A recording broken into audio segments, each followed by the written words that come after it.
We be doing this look today. I'm so burnt out, so sorry. I really hope my explanation isn't shit. I don't know where the footage of foundation application went. All I have is this hand foundation combo. Oops. NYX Wonder Stick applying below the cheekbone, hairline, jaw, and sides of my nose with a little boop on the tip.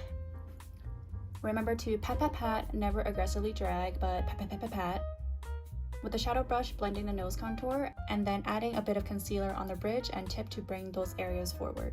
I usually highlight before contour, but I forgot, so I'm doing it here. Pat, pat, pat, pat, pat, and set, set, set, set, set. Bringing forth a stronger brow today, lining the bottom first and the top, and then filling it in, then cleaning up with some concealer. Priming before we paint, applying that all over my lid, and once again set with some setting powder for a more even application later.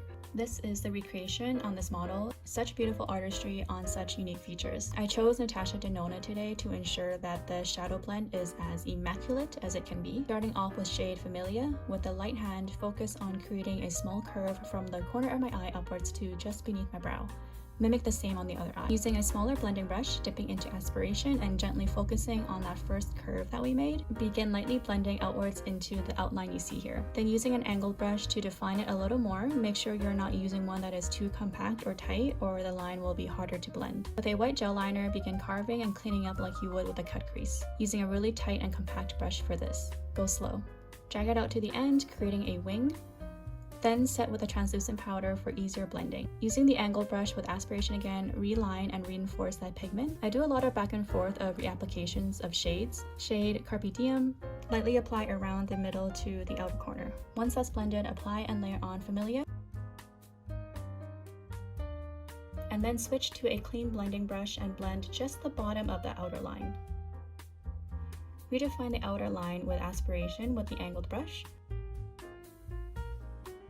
Again with the white gel liner, highlight beneath the brow and clean up. With aspiration again, line your upper lash line.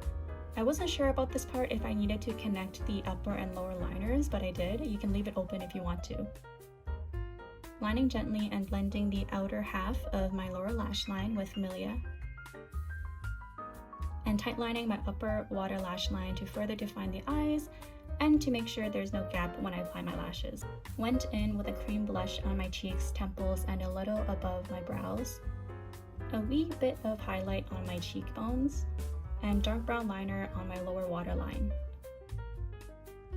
Using NYX Ego Flare lashes. And for lips, Half Magic Beauty's 2-in-1 lip liner. This is the complete look. Thanks for watching.